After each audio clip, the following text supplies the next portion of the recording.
Nous entrons dans une nouvelle année et comme chaque début d'année, beaucoup se demandent qu'est-ce que je vais faire en 2026. Beaucoup font de vœux, quel projet, quel objectif. Mais la vraie question n'est pas là. La vraie question est qui suis-je en train de devenir? Parce qu'on peut changer de saison, changer d'activité, changer de rythme, sans jamais être transformé à l'intérieur. C'est pour ça que 2026 doit être une année de transformation.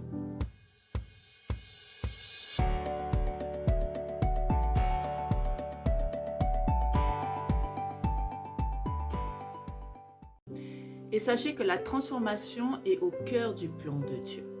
Oui, Dieu n'est pas seulement intéressé par ce que nous faisons, il est profondément intéressé par ce que nous devenons.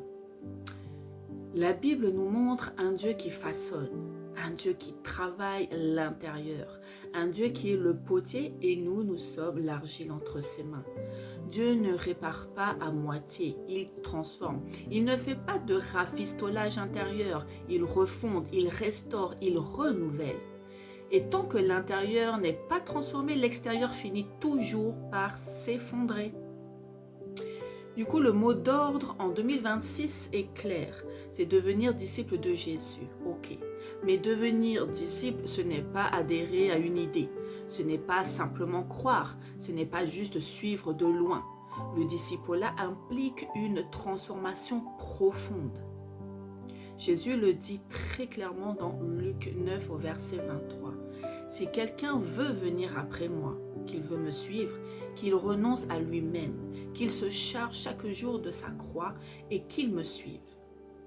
Renoncer à soi, ce n'est pas se rejeter, c'est accepter que Dieu transforme ce qui en nous n'est pas aligné. Porter sa croix, ce n'est pas une punition, c'est un processus. Suivre Jésus, c'est accepter d'être transformé jour après jour. Il n'y a pas de disciple sans transformation. On va voir ensemble les 4 axes de transformation. En 2026, cette transformation doit toucher donc 4 domaines essentiels dans nos vies chrétiennes ou même de tous les jours.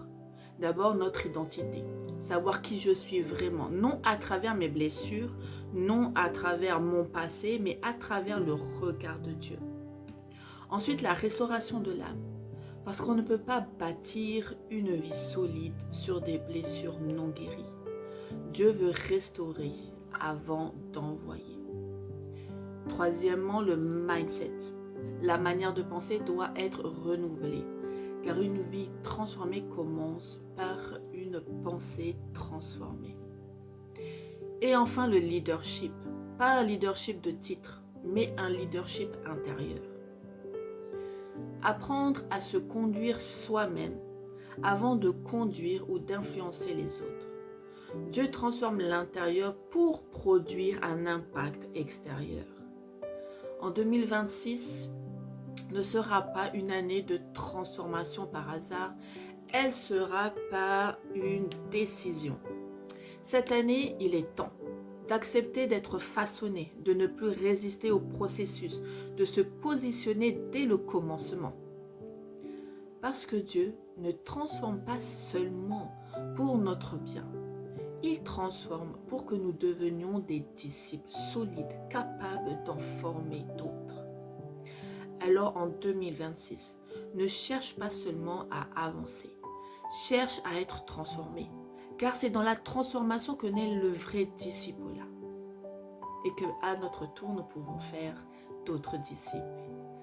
Bienvenue dans l'année 2026, dans une année de transformation.